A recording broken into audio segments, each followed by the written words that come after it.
Saudaraku yang dirahmati oleh Allah Subhanahu wa taala, kita akan membahas apa yang sedang viral saat ini, yaitu Coldplay.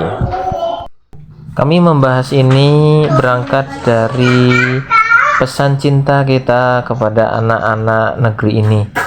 Ya, anak-anak negeri ini agar mereka menjadi orang-orang yang soleh dan solehah, karena negeri ini banyak orang-orang Islamnya.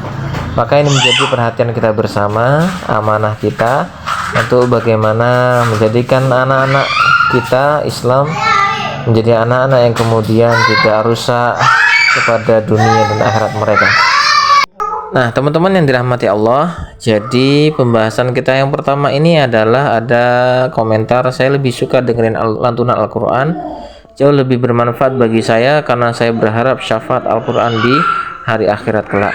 Bener ya teman-teman ya, jadi harus bisa membedakan ya anak-anak muda antara sesuatu yang kemudian bisa menimbulkan kemaksiatan atau yang bisa menimbulkan ketaatan kepada Allah Subhanahu wa taala ya. Jadi ini harus benar-benar kita paham.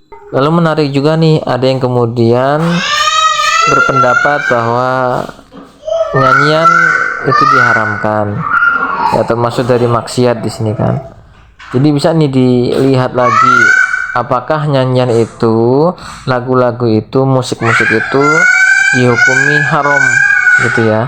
Kalau bisa dihukumi haram, maka kemudian akan berpikir ulang ya.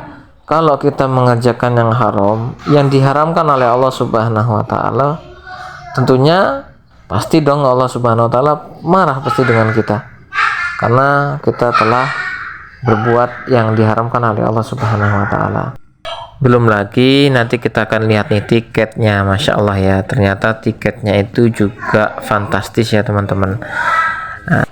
Nah ini tiketnya diambil dari situs kompas.com, tersebut bahwa tiket harga konser tersebut mencapai berkisar antara 800 hingga 11 juta. Masya Allah ya, 800.000 itu kalau menurut kami pribadi itu cukup besar, itu bisa untuk kontrakan sebulan ya teman-teman. Nah ini kita akan lihat lagi nih komentar-komentar dari netizen nih. Masya Allah, netizen yang budiman tentunya. Nah ini kita melihat ada dari Siti Aisyah ya, kalau menurut ia pribadi bahwa rugi besar ngeluarin duit jutaan rupiah hanya buat nonton konser doang, endingnya ngerusak iman Islam. Wah nih luar biasa ya. Oh ya, mudah-mudahan ini termasuk anak muda-mudi ya, masih muda. Kemudian ada juga nih dari Kiki Abdullah Aziz, beliau berkata, jadikan sedekah untuk tabungan akhirat karena orang mati ingin kembali supaya bisa bersedekah. Wah ini bener banget ya. Jadi orang yang bersedekah itu kelak akan mendapatkan pahalanya, pahala sedekahnya, apalagi sedekah jariah. Kemudian orang yang kemudian dia sudah meninggal dunia, dia pengen banget kembali ke dunia untuk bersedekah teman-teman. Apalagi dia punya harta yang begitu banyak, luar biasa, itu pasti ada pengenan itu nanti di akhir seperti itu bener banget statement beliau, Masya Allah. Nah ini seperti yang terakhir ya teman-teman, dari Waluyo Sudibyo, ini kayaknya orang tua ya mungkin ya. Wah gaya hidup kayak gini, akhirnya ninggalin utang, bela-belain pinjol, akhirnya sia-sia, mau aja dibudakin. Gaya mending buat beli beras, ngasih mak keluarga daripada khotbah, ngerti kagak bego. Masya Allah kok ada tulisan seperti ini. Wallah alam ya, ini nanti di skip aja ya teman-teman. Ini saya setuju banget dengan tulisannya beliau ya, jangan sampai ngebelain minjem pinjol sia-sia kan gitu kan. Kemudian lebih mending kita ngasih emak-emak kita, birrul walidain gitu kan, berbuat baik kepada orang tua kita, karena orang tua kita yang kemudian memberikan kita, membina kita, menghidupkan kita dari kecil. Dalam artian ya kita ini kecil ini diasuh oleh orang tua kita.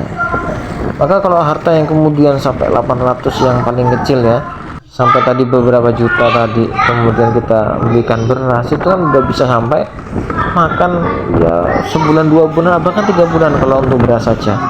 Maka kan sangat luar biasa, apalagi kalau kita dapati orang tua kita sudah tua renta. Kita meskipun punya uang kita sendiri ya gitu kan, punya uang kita sendiri, tapi ya jangan juga kemudian sudahlah kan uang kita, janganlah. Tapi kita juga harus memahami kehidupan ini, gitu kan, memahami kehidupan ini. Ya masih ada orang tua saya, kemudian orang tua saya apalagi sudah tua renta, saya tolong orang tua sajalah daripada saya menonton konser yang mungkin hanya beberapa menit atau berapa jam lah, ibaratnya seperti itu.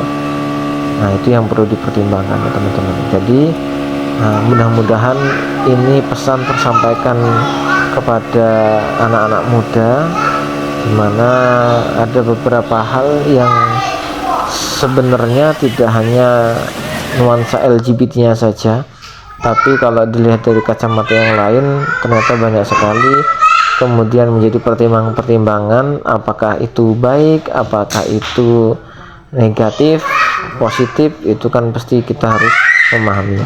Tapi kalau kita nggak paham terkait apa itu baik apa tidak, khawatirnya hati kita yang kemudian tidak paham itu baik apa tidak, itu sudah kotor kemudian sakit, bisa jadi seperti itu.